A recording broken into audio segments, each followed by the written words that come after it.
सांगली ठेकेदाराने ताकारी योजनेच्या पोटपाटवरील पाडला आरसीसी पूल, शेतकरी आक्रमक।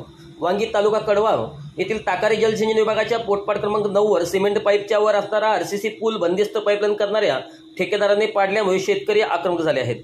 पाडलेला पूल तात्काळ बांधल्यास शेतकरी तीव्र आंदोलन करण्याच्या तयारीत आहेत। ताकारी जलसिंचन विभागाने ताकारी योजनेचे सर्व पोटपाट बंदिस्त पाईपलाईन करण्यात येत आहेत।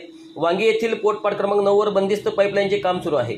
शिरगाव फाट्याजवळ सांगली सातारा रस्त्याच्या पश्चिम बाजूला साईड पट्टीवर सिमेंट पाईपच्या वर आरसीसी बांधकाम केलेला पूल होता। या पुलावरून शेतकऱ्यांची ये जा आहे, तर या रस्त्याची ऊस वाहतूक केली जाते। बंदिस्त पाईपलाईन करणाऱ्या या ठेकेदाराने हा पूल पाडला। हा पूल बांधला नाही तर शेतकऱ्यांना शेतातील कामे करण्यासाठी व ऊस वाहतुकीसाठी मोठी अडचण येणार आहे। तर हा पूल तात्काळ बांधून मिळावा व संबंधित ठेकेदारावर कारवाई करावी अशी मागणी शेतकऱ्यांकडून होत आहे।